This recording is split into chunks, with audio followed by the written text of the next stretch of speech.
আমরা চলে আসলাম চট্টগ্রাম জেলার বোয়ালখালী উপজেলার চণ্ডী তীর্থ খ্যাত বিখ্যাত তীর্থস্থান মেধস মুনির আশ্রম।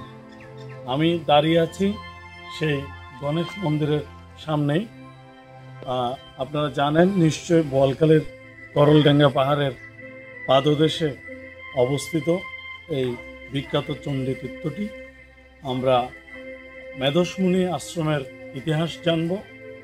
আর এখানের সবচেয়ে গুরুত্বপূর্ণ বিষয় হচ্ছে অসাধারণ প্রাকৃতিক পরিবেশে এই আশ্রমটি গড়ে উঠেছে, যার ইতিহাস আপনারা আস্তে আস্তে শুনবেন। ভিডিওটি দেখতে দেখতে আপনারা পুরো ভিডিওর সাথে থাকবেন। আমি আপনাদেরকে আশ্রমটি দেখানোর জন্য নিয়ে যাচ্ছি, চলুন। এই আশ্রমের প্রাকৃতিক পরিবেশ এত দৃষ্টিনন্দন যে এখানে আসলে আপনাদের যে কাউর ভালো লাগতে পারে, এবং আশ্রমটিতে আপনারা প্রার্থনা, পূজা, পার্বণ এগুলো উপভোগ করার পাশাপাশি প্রাকৃতিক দৃষ্টিনন্দন পরিবেশ উপভোগ করতে পারবেন। চলুন আরও উপরে যাওয়া যাক। চণ্ডী তীর্থ খ্যাত মেধস আশ্রমে উপরে নিয়ে যেতে যেতে আপনাদেরকে আগে মেধস আশ্রমের ইতিহাসটি ভালো করে শোনাতে চাই। মার্কণ্ডেয় পুরাণ শ্রী শ্রী চণ্ডী বা দেবী মাহাত্ম্যম বা দেবী ভাগবত পুরাণে উল্লেখ রয়েছে ঋষি মেধসের এই আশ্রমের। মার্কণ্ডেয় পুরাণ অনুযায়ী দেবী দুর্গা মর্ত্যলোকে সর্বপ্রথম এই ঋষি মেধসের আশ্রমের অবতীর্ণ হন। ঋষি মেধসের এই আশ্রম বাংলাদেশ বঙ্গোত্তরের চট্টগ্রামে অবস্থিত। শ্রী শ্রী চণ্ডী গ্রন্থে কথিত রয়েছে রাজা সুরত ও বৈশ্য সমাধি মেধস মুনির কাছে প্রথমে দেবী মাহাত্ম্যমের পাঠ নেন এবং এই স্থানে সর্বপ্রথম দুর্গাপূজা শুরু করেন। এ তো গেল আশ্রমের ইতিহাসের কথা।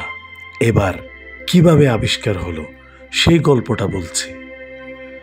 বরিশালের গৈলা অঞ্চলের পণ্ডিত জগবন্ধু চক্রবর্তীর বাড়িতে 1266 বঙ্গাব্দে 25 অগ্রহায়ণ মাসে চন্দ্রশেখর নামে এক পুত্র সন্তানের জন্ম হয়।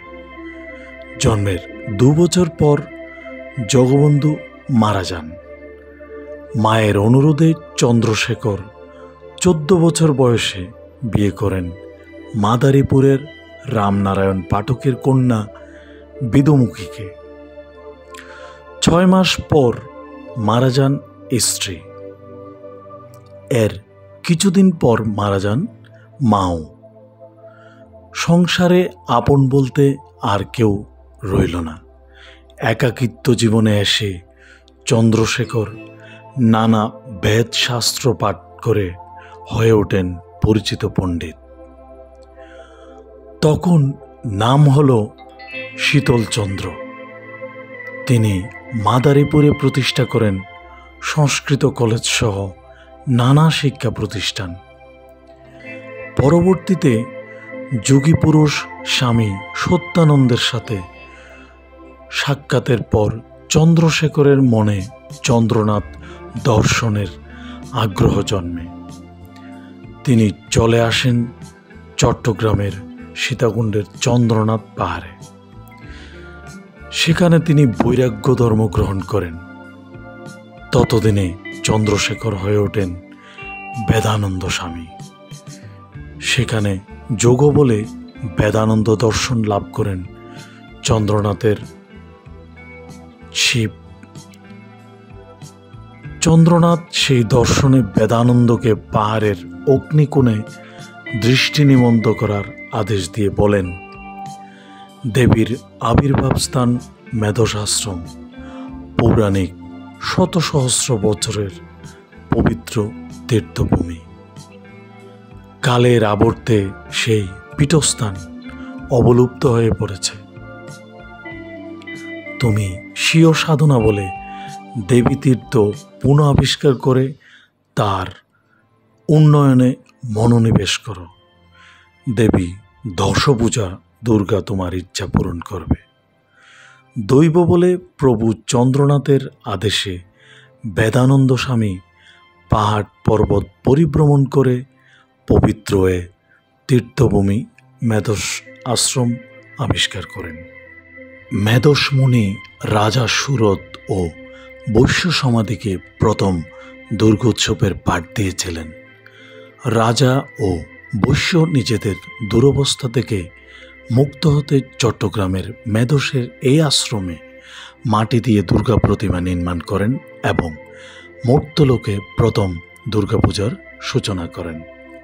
সেই থেকে আজ অবধি এখানে দুর্গাপূজা হয়ে আসছে। এটি বাংলাদেশের হিন্দু বাঙালিদের অন্যতম বৃহৎ তীর্থস্থান।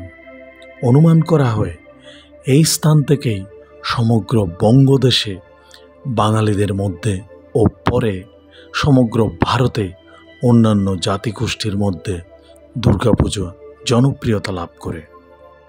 আশ্রমটিতে চণ্ডী মন্দির, শিব মন্দির, সীতা মন্দির, তারাকালী মন্দির সহ 10টি মন্দির রয়েছে। রয়েছে সীতার পুকুর। মেধস মুনির মন্দিরের পরেই দেবী চণ্ডীর মূল মন্দির। এর এক পাশে সীতার পুকুর, পেছনে রয়েছে ঝর্ণা। মন্দিরের পেছনেই সাধু সন্ন্যাসী ও পুণ্যার্থীদের জন্য থাকার ব্যবস্থা রয়েছে। প্রায় 68 একর জায়গার উপর নির্মিত এই মন্দিরে প্রতি বছর মহালয়ার মাধ্যমে দেবীপক্ষের শুভ সূচনা হয়। বাংলাদেশের বোয়ালখালীর নৈসর্গিক সৌন্দর্যের এই আশ্রমটি সনাতন ধর্মীয় ইতিহাসকে আরও করেছে সমৃদ্ধ। তো দর্শক বন্ধুরা, 140টি সিঁড়ির ধাপ পেরিয়ে আশ্রমের করা ভিডিওটি কেমন লেগেছে অবশ্যই জানাতে ভুলবেন না, এবং ভিডিওটি ভালো লেগে থাকলে শেয়ার করতে পারেন।